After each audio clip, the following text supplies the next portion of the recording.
Ermənistanın Azərbaycan torpaqlarını işğal etməsi nəticəsində qaçqın və məcburi köçkün olmuş azərbaycanlıların pozulmuş hüquqlarının bərpası uğrunda Beynəlxalq Konfrans adlı layihənin yekun tədbiri keçirilib.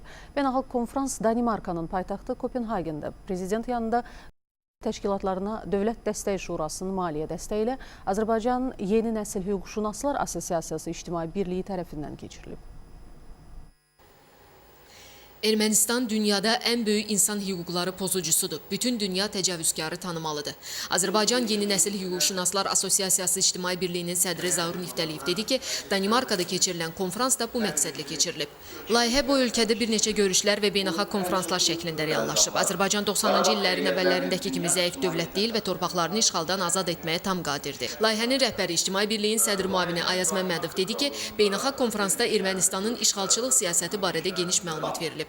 Təcavüz nəticəsində yaranan Dağlıq Qarabağ münaqişəsinin kökü, Azərbaycanın məruz qaldığı və uzun illər davam edən işğal nəticəsində baş vermiş kütləvi faciə, müharibənin yaranma səbəbləri, törətdiyi fəsadlar və həlli istiqamətində görülməsi vacib olan məsələlərdən danışılıb. Münaqişənin beynəlxalq hüquq normaları çərçivəsində həll olunması üçün Ermənistana beynəlxalq səviyyədə müvafiq sanksiyaların tətbiq edilməsinin zərurəti vurğulanıb və təcavüzün əsl qurbanlarının 1 milyona qədər olan azərbaycanlı qaçqın və məcburi köçkünlərin olduğu bildirilib. Birləşmiş Millətlər Təşkilatı, Avropa Şurası Parlament Assambleyası, İslam Konfransı Təşkilatı və digər bu kimi nüfuzlu təşkilatlar tərəfindən Ermənistanın Azərbaycana qarşı işğalçılıq siyasəti pislənib, Ermənistan ordusunun dərhal Azərbaycan torpaqlarından çıxarılması tələb edilib.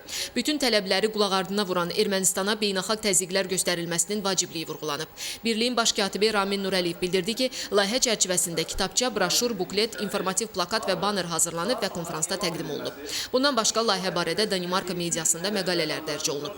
Çıxış edən digər natiqlərdə bu cür layihələrin keçirilməsinin Azərbaycanın ədalətli mövqeyinin dünyada tanıdılmasına töhfə verdiyini dedilər.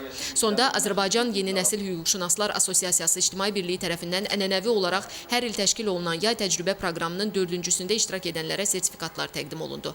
Yay məktəbindən 52 hüquqşünas tələbə iştirak edib. Təcrübə proqramının sonunda 4 tələbə işlə təmin olunub. Ramin Qurban, Fərəc Babayi, Lalə Məmmədova, xəbərlər.